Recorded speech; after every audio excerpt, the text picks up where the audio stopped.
आने वाला था धरती पर कलिकाल जब कुछ झलक अपनी जह तह दिखाने लगा। पाप का राज होगा अखिल विश्व पर सोच कर ही धर्म भय को खाने लगा। होगा कितना पतन कांपते मन ही मन, अरे रवि के पहरे में ही शाम ढल जाएगा।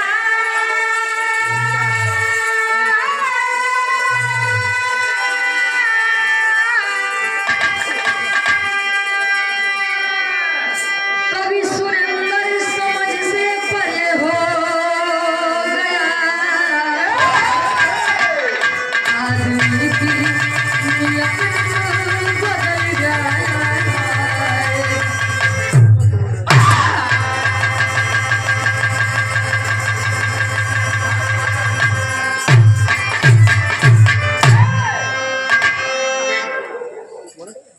कभी सुरेंद्र समझ से परे हो गया। आदमी की नियत नित बदल जाएगी। आदमी इंसान वही होती इंसान वही हवलदार के कई नियत कब कहाँ बदल जाए कुछ यथा पता देखा। आप सब समाज के लोग हैं, बुद्धिजीवी हैं, वफादार हैं, हमसे ज्यादा देश दुनिया देखे हैं। तो सब कनाए खाते हैं, लेकिन 100 में से 80% इंसान ऐसा बाटे।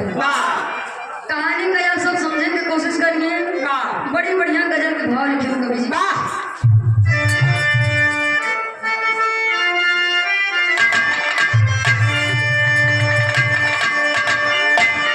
समझने वाले समझेंगे।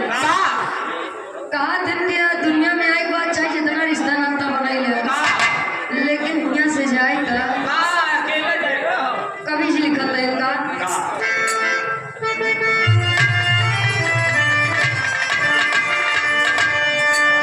जिंदगी में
अगर निस्वार्थ भाव से भक्ति भजन करबा तो भगवान सोची है।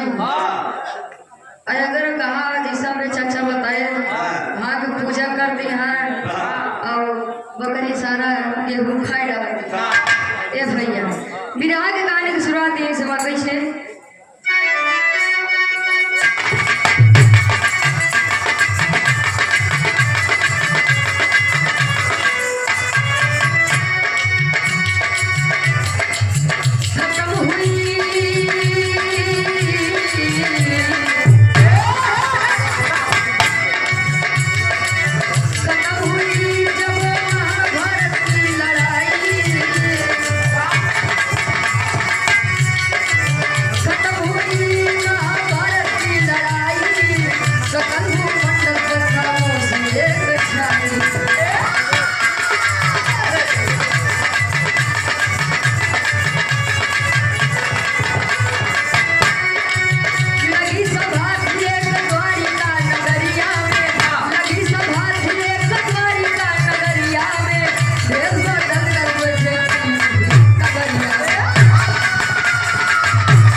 पहले के जमाना में टीवी न्यूज चैनल जवन भी रहे वो नहीं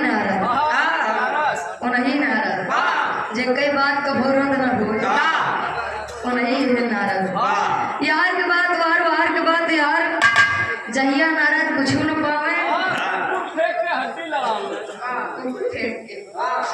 हड्डी फेंक दे पूर लगावे यही काम रहा कहे प्रभु अच्छा एक बात पूछना चाहते हैं पूछ सकी थी का कहे बिल्कुल नारद पूछा कहे प्रभु जब आप साक्षात रहे ने तब तो भाई भाई पिता पुत्र लड़बे भयन राजपाट खातिर द्वापर युग में आप रहे तो तब कौरव पांडव भाई भाई एक दूसरे का नहीं है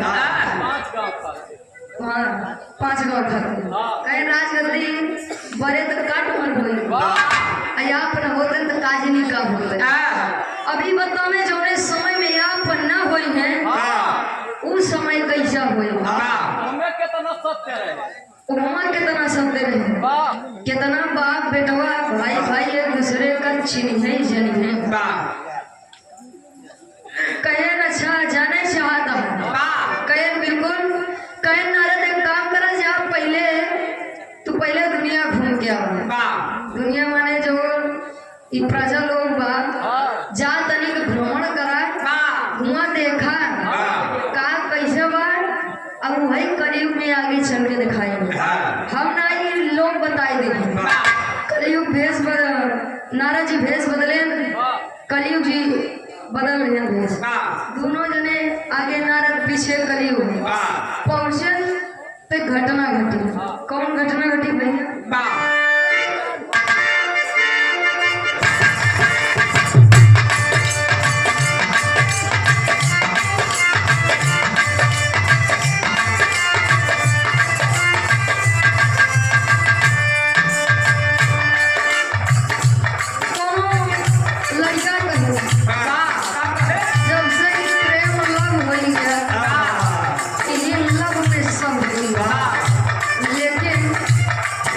लेकिन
जब गाय बच्चा पैदा करा तो जो बच्चा होत है बछवा या बछिया वो गाय का दूध पियत है। लेकिन ये आगे जाए तो देखें एक गाय मतलब ज्यादा दिन नहीं बना बच्चा करे रही और बछिया के दूध यानी जो बछिया पैदा भय रहे ओके दूध गैया पिए रहे। अब नारद जी सोचते हैं अरे बाप रे ये मतलब का उन्होंने सीन चल रहा मतलब यहाँ बछिया का गाय का दूध पिए चाहिए और यहाँ गाय बछिया दूध पिए द्वारा यहाँ उल्टा हो द्वारा। अब पूछो तो कहें आप तो महात्मा जी है कि बताएं का घटना यार ऐसे प्रभु को संकेत नहीं दिया चाहता कहे बिल्कुल सही समझे इन कलयुग यार कहे कैसा कहे अभी तक सतयुग त्रेता द्वापर में देखे रहा होगा कि महतारी बाप लड़की पालत है और उनके घरे जब बियाह हो जाते तो पानी तक नहीं पीते कहें तब कहें लेकिन कलयुग में एक उल्टा हो आगे बताओ तो कहानी थोड़ा कहें एक उल्टा हो कहें कैसे कहे नहीं जो बछिया के दूध गाय पियत बा एक मतलब ये बा कि कलयुग जब आए तो बिटिया अपने महतारी बाप को पली है कहे सही प्रभु कहे बिल्कुल सही कलयुग आवत बा देखा पहली बार बिटिया के धन कहिए महतारी बाप कलयुग सोचो तो रे बाप रे यही सत्य है कलयुग के राज है। अच्छा पहला सत्य तो हो गया आगे गए एक शांत जंगल में पहुंचे वहाँ 4 गाय बढ़िया से चरत तो मुनि जी कहे प्रभु एक काम किया जाए थोड़ा देर या दृश्य के आनंद ले लिया जाए बड़ा सुकून मिलत बा। अब 4 गाय चलत रही एक खी आई गया हरकटही बोले तो मरकही। अब पहुंची तो चारों शांति से चलत यही अब बीच में पहुंच के एक गाय ओका मारे एक गाय ओका मारे चारों के लिए डेर के मारे यार बार हुई गए प्रभु ये बका कहे मुनि जी एक मतलब यार 4 गाय यानी कलयुग में 4 पतो बहू महतारी बाप अपने बेटों के बियाह करिए बढ़िया से दुल्ही है मान ले 5 गदेला 4 बढ़िया आए लेकिन एक खिजोर आए सबसे टेढ़ रहे और यो करे युद्ध मान प्रभाव इतना ज्यादा जम जाए कि चारों मिली अपन अलग अलग बर्तन लाई के अलग हो जाए। अब माई बाबू है बिटिया का धन खरीद कलयुग में तू बात बताए। अब नारद जी सोचत है बतावा अगर प्रभु न रहे तो कलयुग का खेला करे तब कलयुग यानी साधु जी बताओ तो तेरी के भाव में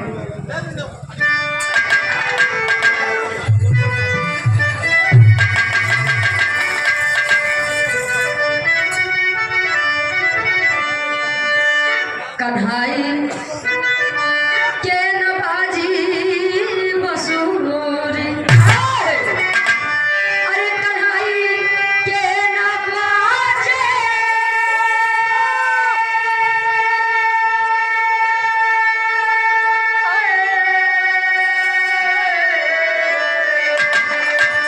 कन्हाई के नवाजी बसूरी कलयुग करी तमाशा घर घर छिड़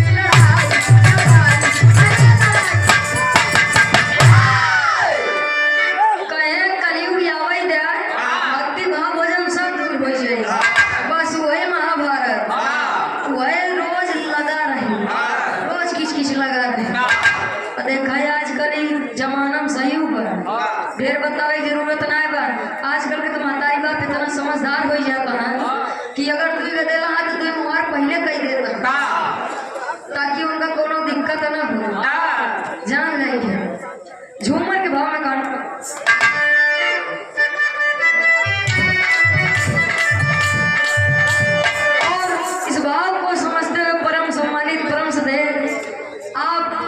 बहुत प्यार दुलारे आपसे मिला था। परम सम्मानित परम सदैव श्री अमरेंदु आवारा जी कवि जी आपके द्वारा इस भाव को समझते हुए 101 रुपए का हमारा आशीर्वाद बोल चुके। पहली बार आशीर्वाद के चार है कि हम बच्चे अपनी कला में कामयाब हैं। रामू यादव लालगंज की पावन धरती से 21 रुपए का हमारा आशीर्वाद बोल चुके। पहली बार कलयुग महाराज नारद जी से बताओ तो इनका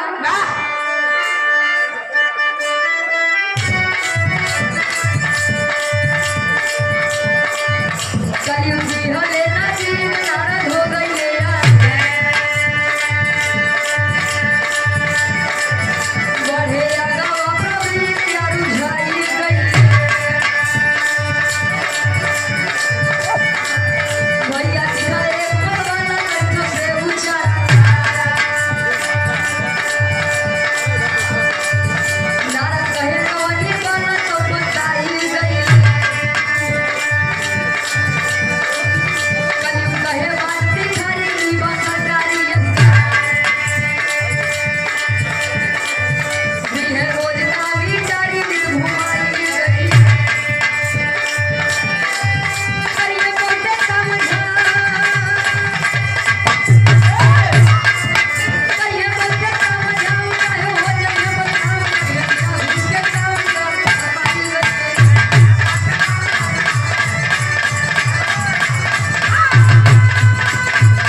कि सरकारी अधिकारी बने देखें बात के बुरा न मनी है, लेकिन जान लगे अगर जितना तार कमाही बा घरे वाले पूछिए कि कुछ ऊपर के कमाही तो होता ही होगा।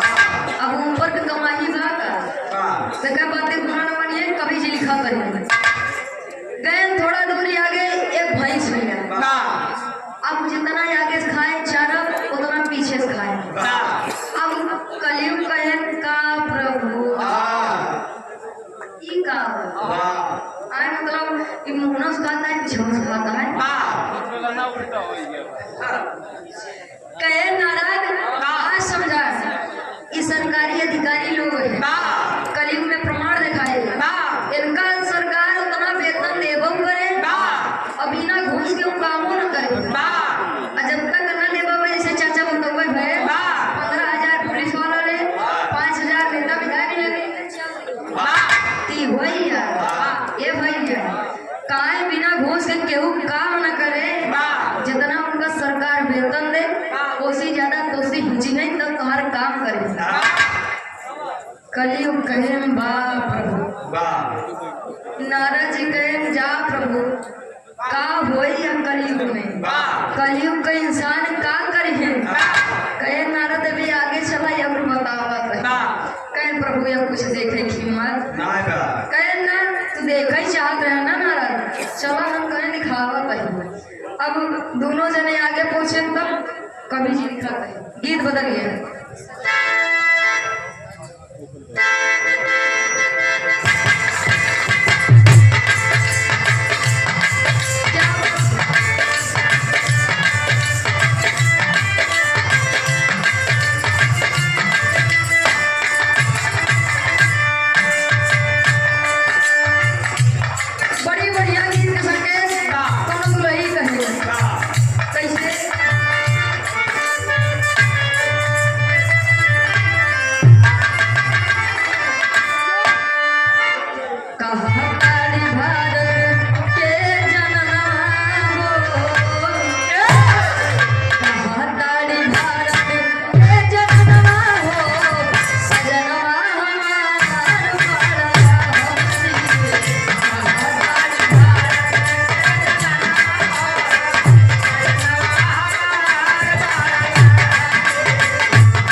पीछे में रहे। जब वाला उमड़े यानी जब ऊपर उठे बीच वाला तो जवन बगली के यानी चारों कुमार आए भरी जाए, लेकिन जब चारों करे तब बीच वाला खाली हो जाए।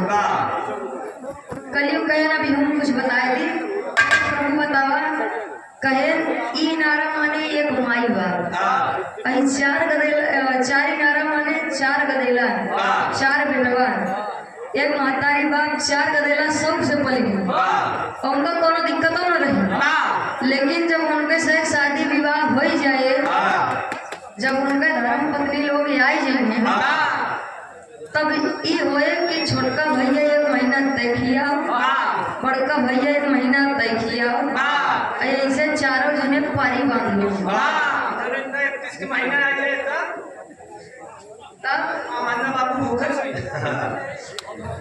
इतना जमाना बा सच्चाई भाई आप सब जाना तो महतारी बाप चार गदेला सबसे पाल सकते, लेकिन चार गदेला एक महतारी बाप नहीं पाल सकते।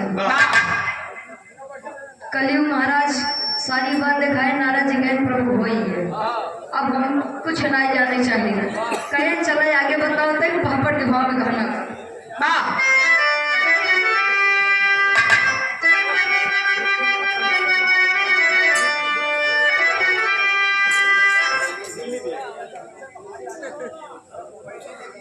₹21 का महान आशीर्वाद आप परम सम्मानी श्री लल्लू प्रसाद यादव जी लालगंज के निवासी हैं। गोड़ छुपे पहली बार आशीर्वाद के साथ अरे देखे नारद रहिया में, अरे देखे नारद रहिया में कुल खेला बड़ा झमेला। अरे देखे नारद रहिया में कुल खेला बड़ा झमेला। आई कैसे कहियो मेरी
चार गदेला पाल सकते, लेकिन चार गदेला एक महतारी बाप आज के जमाना में नहीं पाल सकता। जे बहुत लायक है देखो बेटवा 3 प्रकार के होते हैं, पूत सपूत कपूत। पूत जितना आपके बाद वही सब चलाए ले जाओ कहते हैं पूत। सपूत जितना आपके बाद 4 हमेशा और कह दे उनका कहिए सपूत। कपूत जवन बाबू बहुत सारे दारू पी के जाता है नर्दम लोटा। जितना आपके बाबू वो सब मारे नाश कही दे उनका कहिए कपूर। दिखाए दोहा की पूत कपूत तका धन संचय। अब पूत सपूत तका धन संचय। लड़कियां अगर लायक बा तो का करे रुपये पैसे इकट्ठा करना, लायक बा कमाई ले अपनो जीवन और आपको सबके जीवन आराम से बिताए ले जाए। और लड़के अगर नालायक बा तब का करे रुपये पैसा धंधा खून पसीना ये कई के पता लगता है इकट्ठा करता है और लड़के का लत लग गए 75।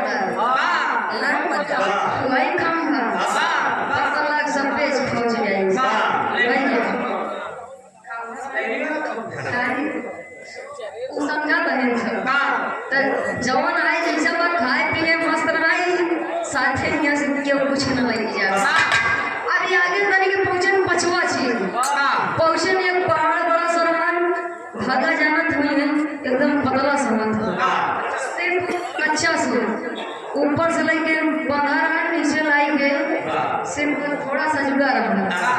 अब नारद जी वहाँ पहुंचे, जब ऊपर निगाह दौड़ाए वह कच्चा सूत था।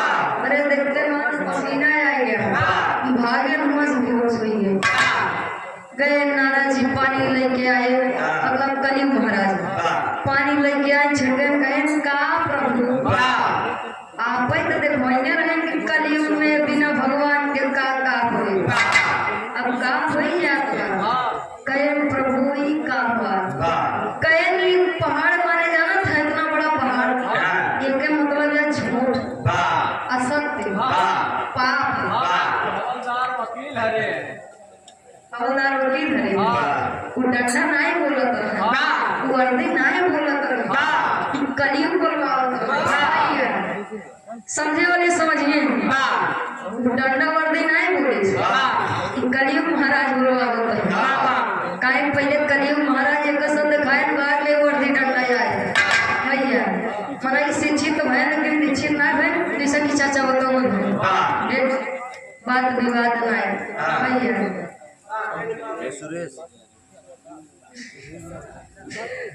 वेद में भेद है विद्वानों में, अपन अपन दिमाग या का करवा जे जवन भी लिखत है, जवन भी गात है, बिना ज्ञान के केहू कुछ नहीं करा।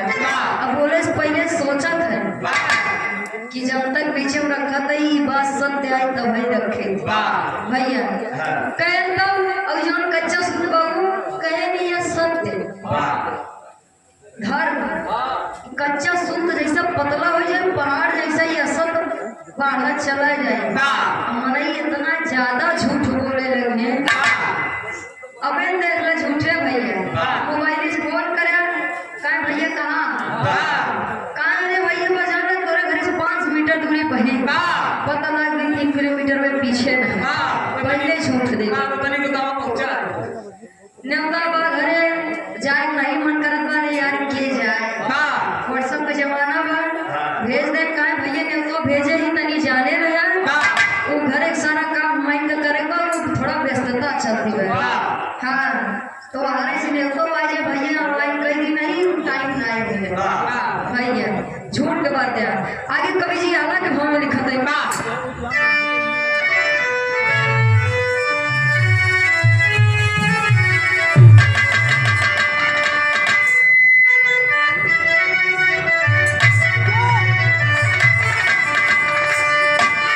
सतयुग में राहल भारी, सत्य के पहरवा पंच।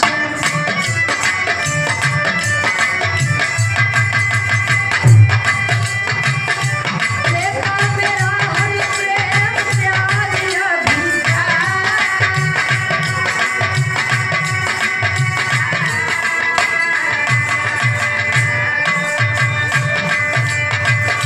द्वापर में डूबत रहे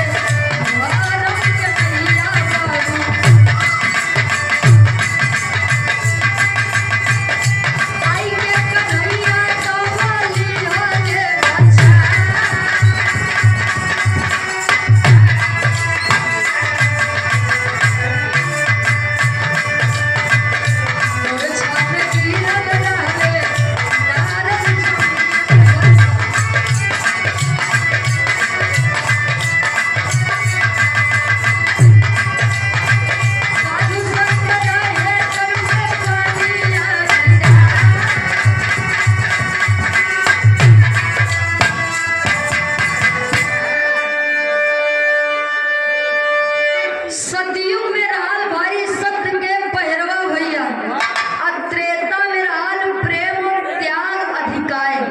सतयुग में सत्य रहल, त्रेता में त्याग बलिदान प्रेम रहल।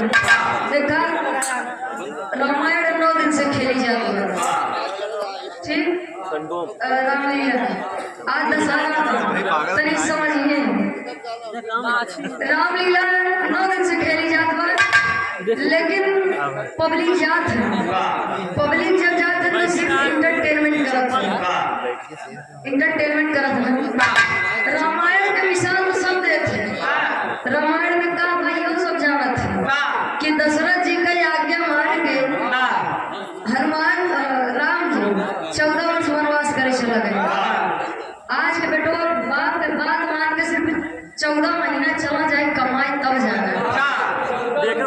महीना बात कर हम तबे जाएंगे जब उनका लागे कि हाँ ये पैसा की आवश्यकता हमका बा। जान ले दूसरे मोबाइल रिचार्ज करवाई बा। जब उनका लागे कि अब कमाए सही सही उम्र होत बा तबे जाएंगे। बाप बेचारा कितना नाक रगड़ के रख दे बेटवा के समझ में आवे वाला नहीं भाई। दूसरी बात लक्ष्मण जी वनवास राम जी भरा जाना थे आपसे, लेकिन लक्ष्मण जी उनके साथ काहे मरे गए? भाई भाई में प्रेम रहा। पहले के जो भाई रहे वो भय हरा रहे, भय को हरने वाला। आज वाले भय करा, भय को पैदा करने वाला। तनिक 2 इंच माई बाबू बस छोटका भैया ज्यादा नहीं दिखावा। कहा माई बाबू नहीं क्यों रहे हमारे के आवे कोशिश न करे। वही दिन आ जा वही खियाए हम तो न खिया। जान भैया रामायण के विशाल शब्द थे। बाकी देखा और एक बात थोड़ा समझे वाली बात है। लक्ष्मण जी के शक्तिवान लगा मूर्छित हुए। भगवान राम जी के गोदी में लेटा रहे तो सब कहा कि अगर वो भगवान होते तो जियाए देते काहे कि भेजे में जा संजीवनी बूटी लेके आ। सोचे वाली बात है, सोचे वाली बात है। लेकिन अगर समझबा तो तुम संकेत दिया गवा कि हमेशा तुम्हें जी भरोसा करे दबो भरोसा कइले। हाँ पता रह गए राम राम करत रहा राम एक ठीक कह दे जरूरत होगा बेचारे दबक और राम प्यारा हो गया। अगर समझबा तो बहुत बढ़िया बढ़िया बात रामायण के माध्यम से संकेत दिया गवा। द्वापर में जब डूबत रहे धर्म के नैया आए कन्हैया जी बचाए, लेकिन कलयुग में के आवे सब बड़का भगवान वैष्णव बन बैठा भैया नहाए 5 मिनट में तिलक लगाए 45 मिनट में कोई निहाल बा। दिन में हरे हरे राती की हरे हरे भैया सब कमाए वाला कहे जग में तुलसी 2 बड़े। अरे जग में तुलसी 2 बड़े एक पैसा एक राम। कहाँ राम राम से मुक्ति मिले पैसे ही से सब काम। कहे कलयुग में प्रभु इतना ज्यादा पाप बढ़ जाए धर्म बढ़ जाए देवी देवता सोचिए भैया कहाँ चल के बताऊंगा। सत्य नाम की चीजें न रह जाएंगी। 5 चीज भर आगे कवि जी बताओ तब खड़ी के भाव में।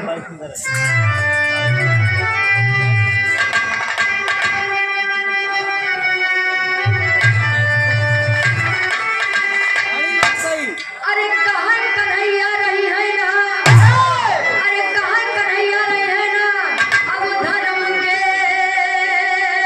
प्रहरी। अरे कहाँ कन्हैया रही है ना अब धर्म के प्रहरी। खूब कलयुग में पाप के मोटाई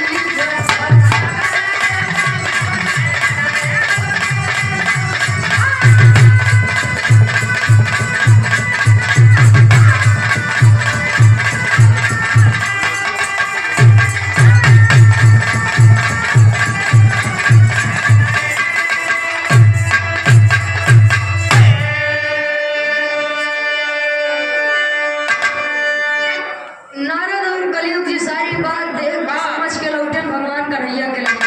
भगवान कन्हैया कहें का नारद सब समझ में आए?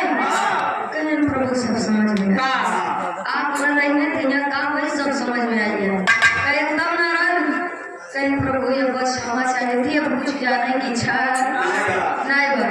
कहें कि कलयुग में ऐसा दिन आए कि दिन पे दिन पाप के गठरी सिर मोटाए और कई निदान न हो सुनवाई करत है समाचार न पढ़वे करत है फला जगह मने मार दिन दहाड़े चोरी डकैती हुई बा।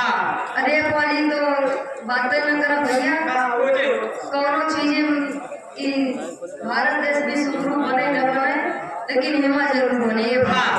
आगे कवि जी बड़ी बढ़िया बात लिखे ना आखिरी लाइन में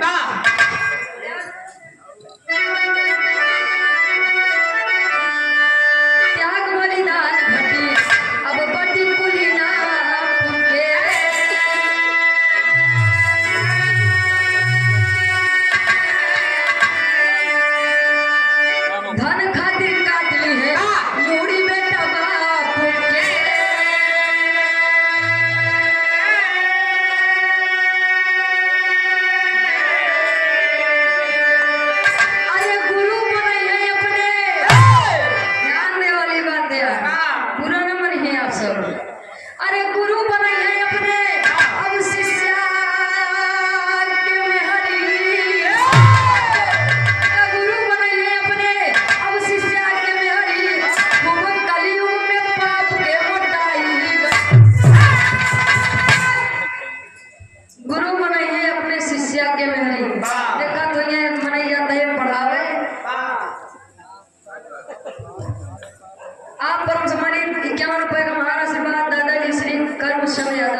अब टीचरों वैसे आवे लगा है लड़का समझी ना पंक्ति ने पढ़ावे आए हम पढ़े आए भैया गुरु बनाइए अपने शिष्या के अब जमाना इतना बदली बा देखा समाज का बता कही ये भाई बहन एक दूसरे का नहीं समझता अब सगा वाला रिश्ता वही पाक बा वही पवित्र बा बाकी तब कौन रिश्ता भरोसा करे लायक है ये नहीं भैया ये सब कलयुग महाराज के समय में चल बा देन बा होत बा बाकी अगर कहा सुने में कोनो गलती होए कसूर होए ते आप सब बुद्धिजीवी हैं समझदार हैं माफ करिए आखिरी में खानदान का परिचय बा